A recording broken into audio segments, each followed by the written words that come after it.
Assalamualaikum warahmatullahi wabarakatuh. Hari ini kita akan mendengarkan tausiah yang akan disampaikan oleh Ustadz Yahya Waloni pada masa dulu, ya, tentang hanya orang gila yang bisa menghapus ayat-ayat suci Al-Quran. Ya, bagaimana? Langsung saja di subscribe, like, comment, and share. Baik, kita akan langsung melihat videonya. Disimak sampai selesai agar para pendengar tidak lambat atas petunjuk hidayah, sehingga kita boleh hadir bersama-sama bersilaturahmi, bertatap muka dalam usia kita yang masih diberi oleh Allah, ya, umur panjang. Perjalanan kehidupan manusia perjalanan manusia itu juga penuh dengan rahasia. Kerahasiaan itu hanya Allah. Iya, rahasia itu hanya Allah yang tahu. Kita mendapatkan kebahagiaan, kadang-kadang juga kita mendapatkan celaka. Mulai dari penciptaan umat manusia, sampai kepada aspek kehidupan realitas hidup yang dialami. Manusia tidak bisa menjebak dan tahu persis apa yang akan terjadi dalam hidup. Karena yang mengendalikan kehidupan manusia itu adalah Allah. Kalau sudah tahu bahwa yang mengendalikan kehidupan kita adalah Allah, maka jalan satu-satunya kita lari itu hanya kepada Allah. Saya dengan pengalaman yang sangat berarti penuh, ketika di dalam penjara itu saya melihat banyak sekali kesaksian orang-orang yang lalai, orang-orang mukmin yang tidak taat kepada Allah. Mereka mengabaikan perintah agama. Begitu mereka masuk penjara, menangis. Bahkan jangankan yang taat, yang paling taat pun menangis semua, saudara, sampai meninggal dunia. Ini ibu bapak bisa bayangkan. Kalau bilang orang mati di dalam penjara itu sudah tidak terhitung. Ada yang bertahan, ada yang tidak mampu bertahan, ada yang setengah bertahan, habis juga. Termasuk saya pribadi. Masih mampu bertahan karena masih punya pegangan. Apa yang kita pegang dalam hidup ini? Iman kepada Allah. Qad aflahal mu'minun allazina hum fi sholatihim khashi'un wallazina hum 'anil laghwi muridun wallazina hum fil zakatihim fa'ilun wallazina hum li furujihim hafizun. Apa yang disampaikan oleh Allah bahwa keberuntungan seorang mukmin itu ketika dia dalam keadaan terdesak. Tidak ada tempat dia lari, tidak ada tempat dia untuk mengadu. Satu-satunya pengaduan dan harapan hidupnya hanya kepada Allah. Jadi kalau ibu bapak mendekat diri kepada Allah, insya Allah kita beruntung. Qad aflahal mu'minun, beruntunglah orang yang kita jauh dengan Allah, maka kita rugi, habis kita. Habis kita. Jadi persoalan melaksanakan ibadah kepada Allah itu bukan tergantung orang lain atau tetangga kita atau istri kita, diri kita, atau suami kita. Ya ayyuhallazina amanu kutiba alaikumus syiyam kama kutiba alal ladzina min qablikum la'allakum tattaqun. Mencapai tingkat ketakwaan kepada Allah hanya dengan puasa. Tidak ada agama lain yang melaksanakan saum itu, hanya umat Islam. Tidak ada juga umat sebelum Islam yang melaksanakan itu kecuali para nabi. Nah, coba perhatikan ayat itu. Allazina min qablikum la'allakum tattaqun. Ada orang-orang sebelum kamu yang betul-betul beriman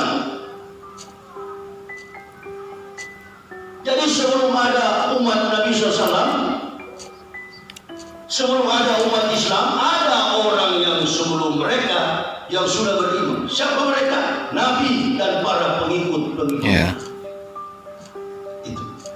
Betapa beruntung kita beragama Islam ini. Tidak ada agama yang sesempurna agama ini. Enggak ada. Enggak ada. Tidak ada agama yang paling menyenangkan kecuali agama Ya, Islam. betul, Ustaz. Mana antum bayangkan setiap hari kita membacakan ayat suci Ya. Al-Quran. 17 rakaat dalam sehari. Bangga kita. Enggak pernah kita bosan. Amin ya Rabbal Alamin. Datang di bulan suci Ramadan, bukan cuma 1 rakaat, sampai 8 rakaat, sampai 20 rakaat, sampai witir. Masya Allah. Tak bosan-bosannya. Dan dengan cepat kita menghafal Ya Ustaz. kitab Allah.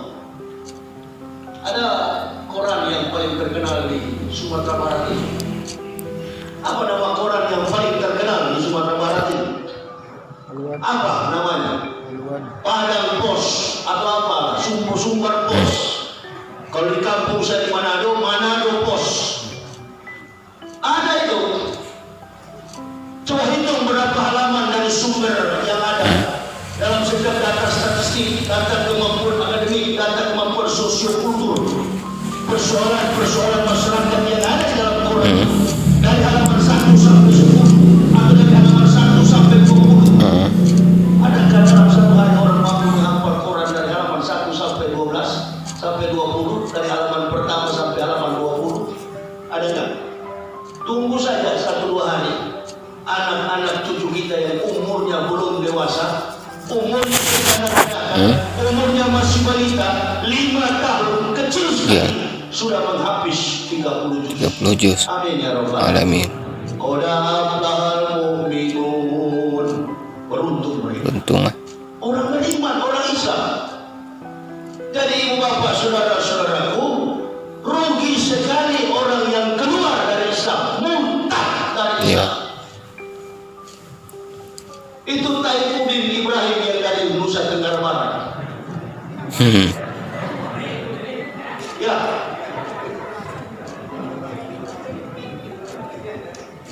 Sudah murtad, kemudian memprotes 300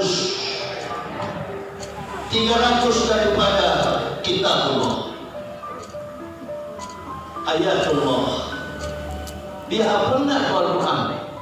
Ini Al-Quran, kitab penyempurna dari semua kitabullah, dari semua risalah kitab para nabi, mulai dari kitab Adam, mulai dari kitab Nuh, sampai Ibrahim, sampai Musa, sampai Isa, sampai Rasulullah Sallallahu Alaihi Wasallam. Penggenapan penyempurna semua kitab para nabi, namanya Al-Quran. Laqad anzalna ayatin mubayyinatin wallahu yahdi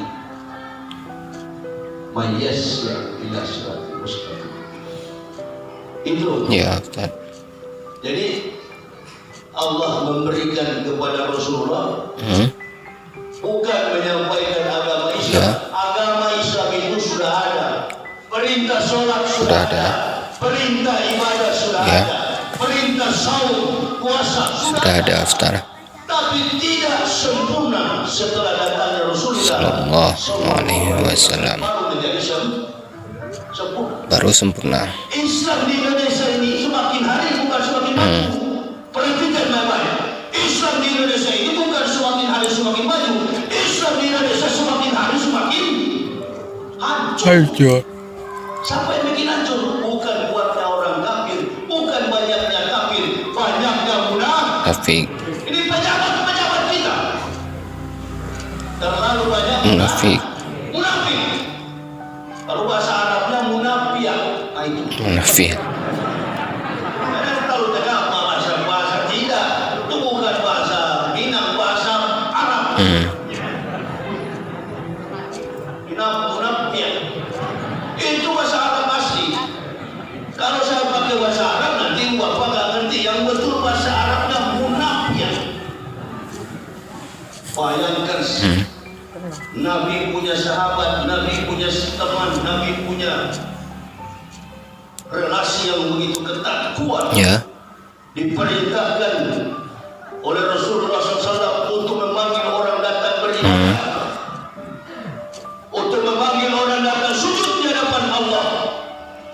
Bilal bin Rabah habis, dihabisi nyawanya, kepalanya dihantam dengan batu sampai meninggal dunia hanya karena mengumandangkan azan. Sekarang bawa langsung ke penjara, masukkan saya ke penjara sekarang juga, malam ini juga. Bawa ke penjara. Nggak pernah saya sangkali apa yang saya katakan kepada semua orang Kristen itu nggak pernah saya sangkali. Semua saya mengaku di hadapan pengadilan. Jadi Ustaz tidak membantah, nggak ada satu pun saya bantah. Semua itu saya katakan dengan benar di hadapan Allah. Saya bertanggung jawab, saya siap menghadapinya tanpa ada pembelaan makhluk satupun umat di Indonesia kecuali minta doa. Doakan kami wahai umat, doakan kami istriku, doakan kami anak-anakku, doakan kami supaya kami tetap kokoh dalam pertahanan iman. Karena itu yang paling penting. Ya kalau sudah masalah sudah mulai memperalat manusia makhluk, di atas langit ada langit. Ini kita mudah diadu orang kafir. Ya. Ini kita orang Islam di Indonesia mudah diadu orang kafir karena apa? Dia sudah tahu bahwa banyak di antara kita sebagai pejabat, mohon maaf, sebagai pejabat tapi mentalnya memang mental materialistis, mental individualistis. Ya. Ini dia. Suka mencari muka kepada orang-orang Kafir. Apa tujuannya? Kalau bukan mencari muka kepada kafir, kebetulan yang punya dana ini kafir. Ya. Di mana-mana yang kuat dananya itu adalah Kafir. Kafir. Orang murtad dari Islam supaya kaya. Saya tanya Ya. ini itu begitu.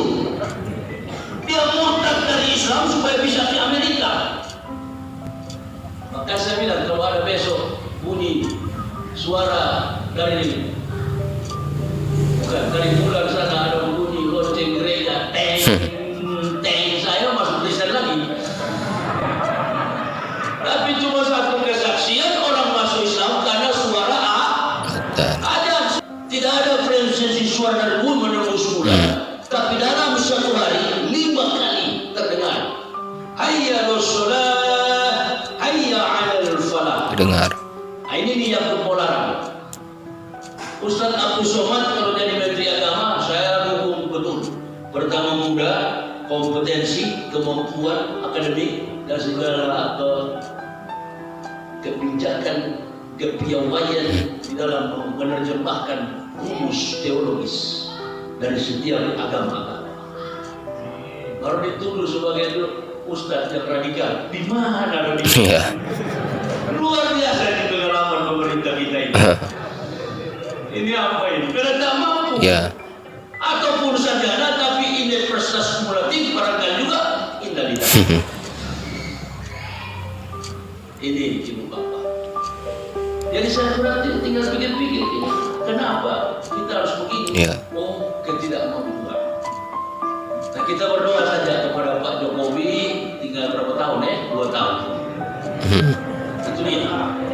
Oh jangan, masyarakat Indonesia ini masyarakat yang taat, tapi selalu jadi korban. Jadi korban. Nanti yang sasaran yang jadi persoalan itu bukan pusat, yang jadi masalah itu gubernur daerah, wali kota. Tanya Pak Al-Amin, tanya Pak Haji, tanya beliau.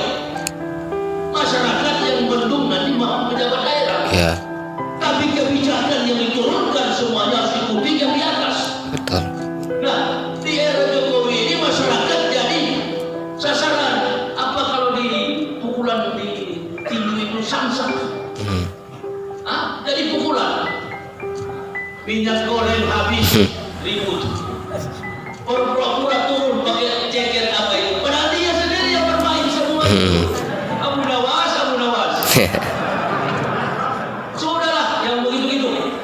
Yastaquna minan nasi wala yastaquna min Allah. Nah ini mau masuk Ramadan, bertobat kamu punya mulut semua itu. Ya. Baik, itu saja yang kita dengarkan daripada Tuan Guru kita. Ya, semoga bermanfaat untuk diri kita dan orang lain. Terima kasih telah menonton di channel Petuah Murabi. Jangan lupa di subscribe, like, comment, and share, karena kita akan mengupload video-video menarik lainnya dari dakwah.